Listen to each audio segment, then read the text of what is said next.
السلام علیکم۔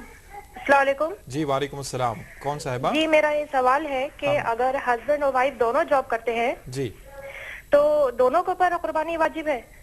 ٹھیک ہے اور دوسرا سوال یہ ہے کہ اگر ایسی وائف ابھی تک اپنی طرف سے قربانی نہیں کر رہی ہیں جی لیکن کسی مرحوم کی طرف سے کر رہی ہیں تو کیا وہ قبول ہوگی؟ اچھا ٹھیک ہے صاحب۔ تیسرا سوال ہے میرا ہاں بتائیے۔ کہ ایک فیملی میں صرف ہسبینڈ وائف پر ہی قربانی واجب ہے یا ان کے بچے بھی اپنی طرف سے کر سکتے ہیں؟ ٹھیک ہے انشاءاللہ بتاتے ہیں قربانی کا جو طریقہ کار۔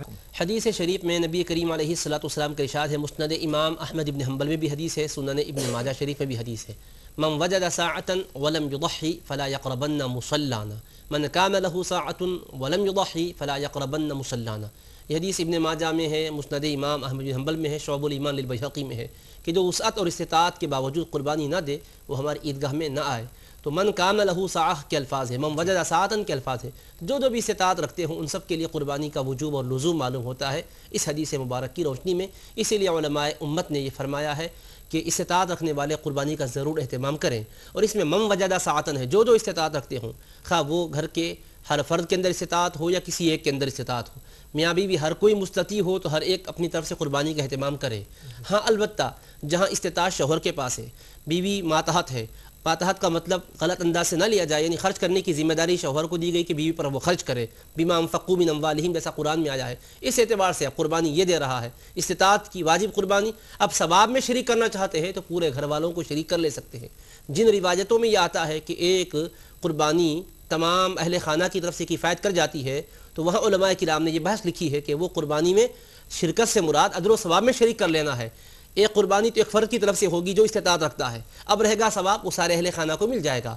ہاں البتہ ان میں کوئی استطاعت رکھتے ہوں تو انہیں اپنی طور پہ قربانی کا اہتمام کرنا چاہیے۔ اور ویسے بھی ایک بات یاد رکھ لیجئے، قربانی ایک جانور کی کیا، اللہ تبارک و تعالیٰ اگر ہمیں استطاعت دے تو اس سے زیادہ قربانی کریں گے تو یہ ثواب ہی ملے گا۔ اور دیکھیے ہم دیگر اپنے ضروریات میں خرچ کرنا چاہتے ہیں، قربانی کے سلسلے میں ہم کو تعامل کیوں ہو رہا ہے؟ اہتمام کریں گے، جس قدر کریں گے یقیناً ثواب ہمیں اللہ پاک کی بارگاہ سے ضرور حاصل ہوگا۔ اب رہا مسئلہ کہ ہماری بہن نے یہ پوچھا اگر وہ استطاعت رکھتی ہے، جاب کر رہی ہے، لیکن اس کے باوجود وہ کسی مرحوم کی طرف سے قربانی دینا چاہتی ہے تو کیا ہے، قبول ہوگی یا نہیں ہوگی؟ دیکھیے آپ کی نیکی تو آپ کے اخلاص کی بنیاد پر اللہ قبول کرے گا، انما یتقبل اللہ من المتقین، قرآن میں قاعدہ دے دیا کہ تقوی والوں سے اللہ ان کے اعمال کو قبول فرماتا ہے۔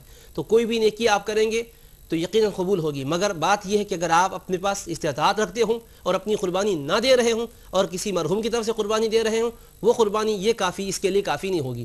استطاعت کی قربانی جو واجب ہے وہ بہرحال دینا ہوگا، اس کے ترک کرنے کا گناہ اپنے اکاؤنٹ میں رہے گا۔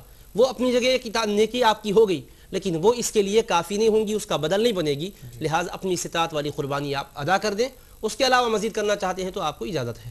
بچوں کی طرف سے قربانی؟ ہاں اگر بچے آپ کے ہوں تو شریعت دو اس کے اندر ضابطے بتاتی ہے، ایک تو یہ کہ بچے بالغ ہیں یا نابالغ ہیں۔ اگر بالغ بچے ہیں تو ظاہر ہے کہ اگر ان میں وہ صاحبان نصاب ہیں تو ان پر ان کی قربانی اپنے طور پہ واجب ہوگی۔ اگر بچے نابالغ ہیں تو دو حال میں، خواہ وہ صاحب نصاب ہوں یا صاحب نصاب نہ ہوں، یعنی ان کے نام پر پیسے جمع کر چکے ہوں یا ان کے نام پر آپ کوئی چیزیں مخصوص کر چکے ہوں یا نہ کر چکے ہوں، بہر طور نابالغ ہونے کی وجہ سے قربانی واجب نہیں ہوتی ہے۔